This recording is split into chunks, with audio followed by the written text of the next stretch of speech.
Mrs. Kennedy, I want to thank you for letting us visit your official home.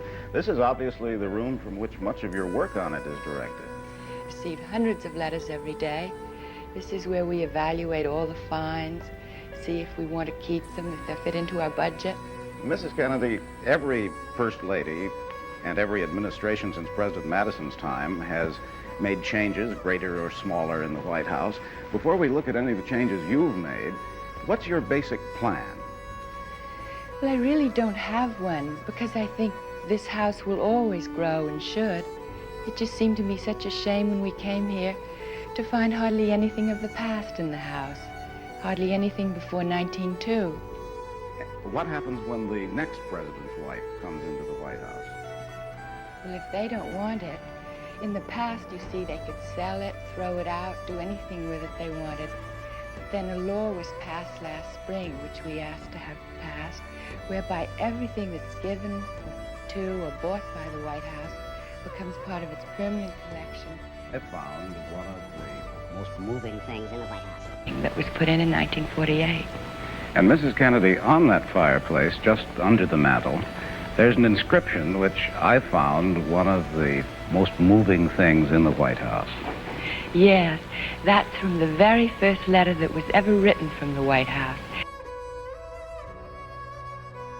It was written by John Adams, the first president to live here, to his wife Abigail, when he'd only been here 2 days, in November 2nd, 1800. And in it says, "I pray heaven to bestow the best of blessings on this house, and on all that shall hereafter inhabit it. May none but honest and wise men ever rule under this roof."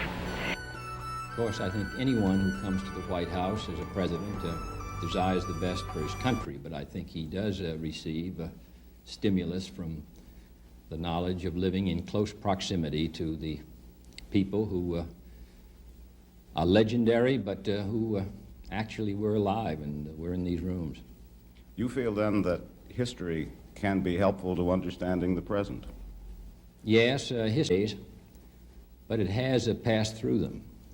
And it is rather interesting to realize that we're rather an old republic, probably the oldest republic in the world. And when we were founded, there was a king in France, a czar in Russia, an emperor in Peking. All that's been wiped away, and yet this country continues. So that it makes us feel that we'll continue in the future, and that we represent a long effort building on the lives of the men and the efforts of the men who were here and of the American people in the past.